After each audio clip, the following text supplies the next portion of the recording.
All right, Nick, let's talk about the Cleveland Browns. The Browns, we all know the big move last season, acquiring Deshaun Watson, but it felt like last year, especially in the receiver department, he didn't really have a lot of big time weapons to throw to, or at least not enough. But things have just changed in Cleveland, Nick, and they've made a huge move here. Yeah, Miles, I think the Browns knew what they had to do this offseason to help out Deshaun Watson, and they went out and did it, and you've got a great story on that. But before we get to that, Browns fans, we want to ask you in the comment section below, look, this time of year, free agency period is well underway. A lot of the big moves have already happened. You're seeing all the talking heads, all the big guys in the media give out the grades to see how each team did. But we know those guys, they don't really know what they're talking about. We know the fans, you guys are really dialed in and really know what the Browns did well and what they didn't. So we want you to give us in the comment section below your grade of the Browns offseason so far. Is it A plus, D minus, something in between? Let us know in the comment section below. All right, Miles, what you got? What's going on in Cleveland? Yeah, Nick, we all know Deshaun Watson, very talented quarterback, has the ability to be a star in this league if he can return to form. But to return to form, he's going to need a little bit extra help. Now, they have the running game, they've focused, they've beefed up the defense, but now adding another solid receiving option to Deshaun Watson's arsenal is really going to help put the Browns over the edge. And they did that this week when the Cleveland Browns have acquired former Jets receiver Elijah Moore, Nick. Shortly after the Chiefs wide receiver Mecole Hardman came to the Jets flipped Elijah Moore to the Browns in a swap of 2023 NFL draft picks. I believe the Browns gave them a second and they received a third back as along with Moore. So, I think it's a pretty good price for a talented receiver. You think Arizona got Hollywood Brown from the Ravens for a first, so swapping picks and, just for a second, not too bad of a price for a guy like Elijah Moore. What do you think about this move so far by the Browns, Nick? Do you think Elijah Moore can contribute to this team?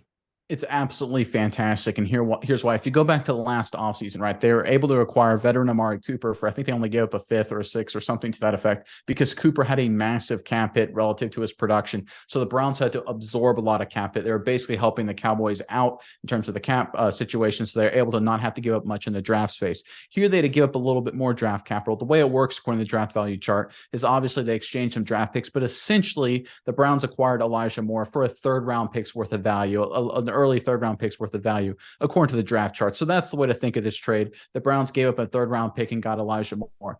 Elijah Moore, in my opinion, he is one of the more underrated receivers in the NFL. Here's the guy the last two seasons. I know he only averaged about 40 catches between the two seasons, or 40 catches each between the two seasons.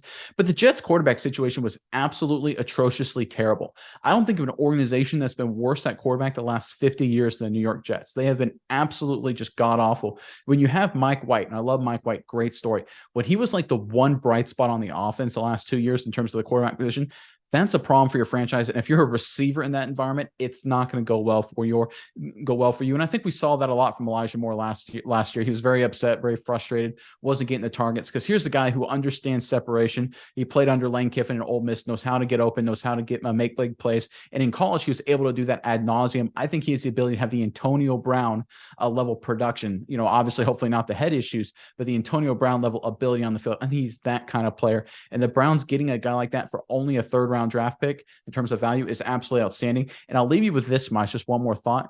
When you look at Deshaun Watson's contract situation, when you spend as much money as the Browns have and allocate as much capital, both in the short and long term, to the quarterback, it's kind of the inverse of the rookie deal thing, right? Where you have a cheap quarterback on the rookie deal, you can spend a lot on veterans.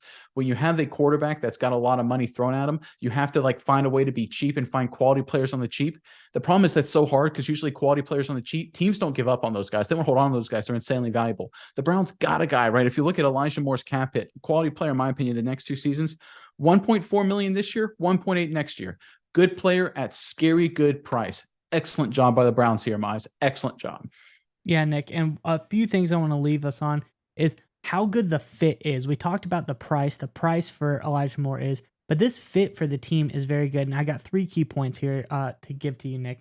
One, he's a very good potential deep ball threat for Deshaun Watson. He graded very well over the last few years as a deep ball catcher. 2, he's had great ball security the last few years.